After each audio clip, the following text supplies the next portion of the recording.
So we just completely redesigned our live streaming set. We've been bringing in 6 of our younger members on Sabbaths to do our live stream. You may have seen it. So it wasn't just 2 hours of me talking.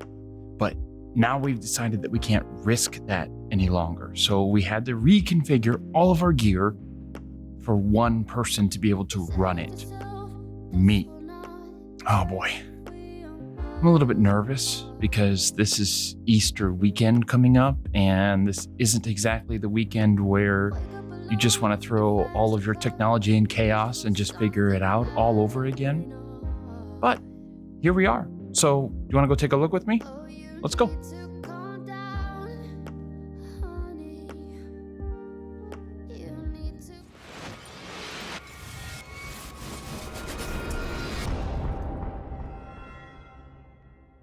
So our gear situation right now is a mess. I don't have any lights on me, and we have a plan to simplify all of this. We ordered something, and I'll tell you about it when we get it, and it will bring order to most of this, but we have to wait a few more weeks before it arrives. And anyways, in the meantime, this fusion of different systems we'll have to do.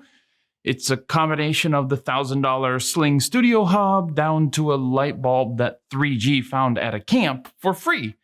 We have a $1,200 camera behind me and then a little camera over here that was given to us, and we're just kind of making it all work. If you're cobbling a bunch of tech together, you're not alone.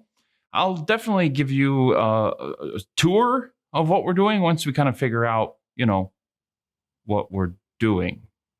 Anyways, throughout this COVID crisis, you've probably heard 2 distinct voices when it came to live streaming. The first voice says, just get it done. Grab a phone and do something. And the second voice says, yeah, but don't suck at it. Get better gear. This may be new to you, but the internet is used to it and the internet expects quality.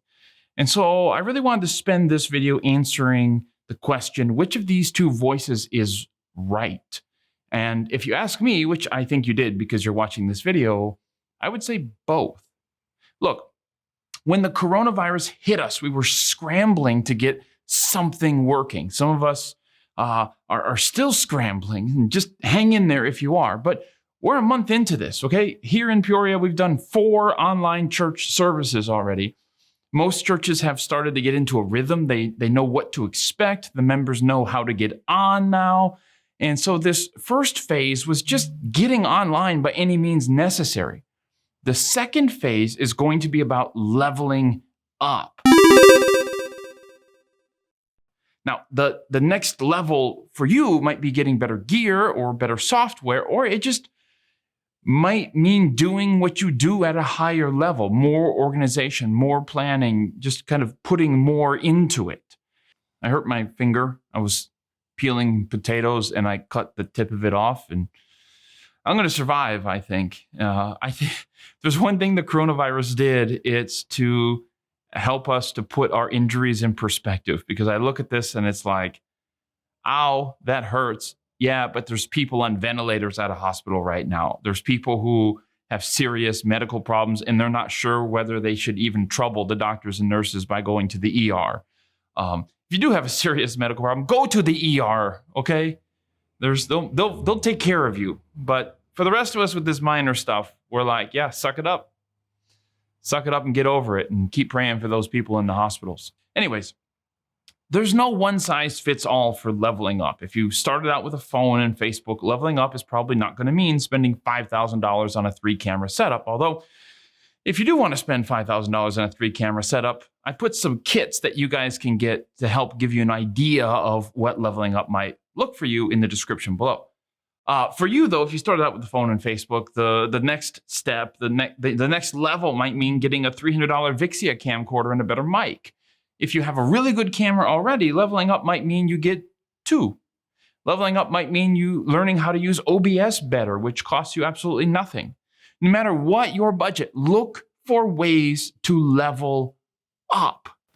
The important thing to keep in mind is that the goal here isn't just to get cooler gear. I mean, trust me, I am tempted to do that like all of the time, okay?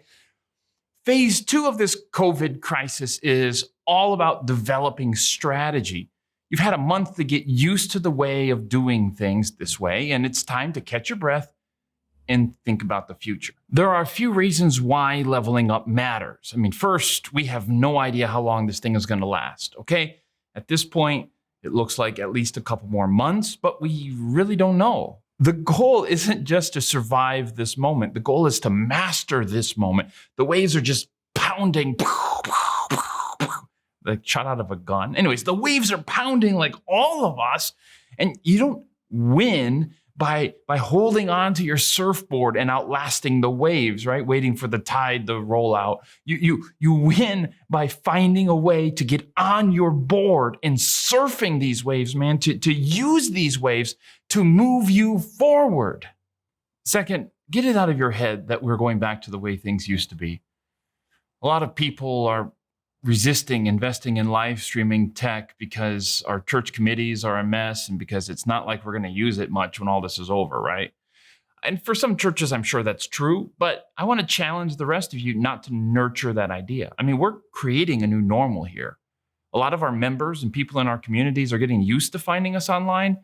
Are you just going to retreat back into your shell when this is all over? After doing online church and online board meetings and online cooking schools and online morning devotionals and evening devotionals, are you just going to go back to live streaming a sermon once a week? Man, I don't think Adventist conferences are going to make pastors drive hours to the conference office for meetings, at least as much as they used to. We've discovered Zoom.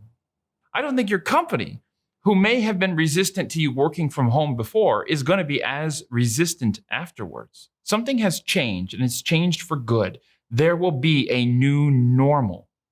Finally, we should level up because it's why we exist.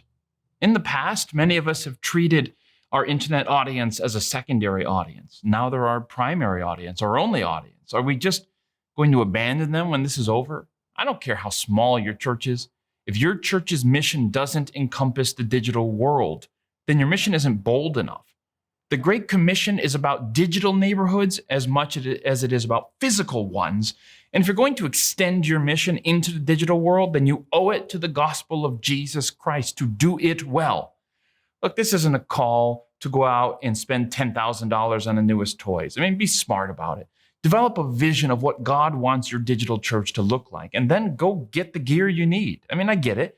We've all gotten thrown into this. Maybe your pastor called you and asked you to get things running on a shoestring budget, and you did.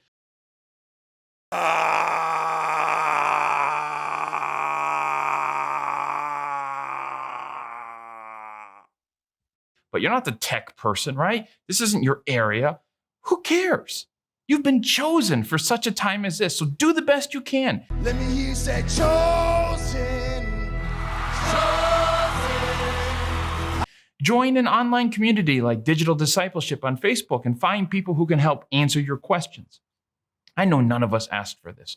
We all want COVID-19 to be over and we want our members to be safe. But if I'm honest, this is stuff Christian churches should have been doing a long time ago.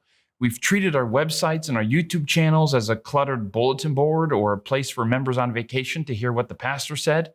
And there hasn't been much of a strategy, even from many large churches. So we've needed to do some work here for a long time, planting digital churches, forming online communities, figuring out how to lead people to Christ over Twitter, which is not easy. We could have had Christians talking about Jesus while streaming Minecraft on Twitch. We could have had dedicated volunteers at every church, like a board position, whose job it is to answer people's questions online and make these connections. And now this crisis has stripped away all of our excuses of why we didn't do this in the past. And the future is suddenly now. And the question is, are you in? I am. And I believe the best is yet to come.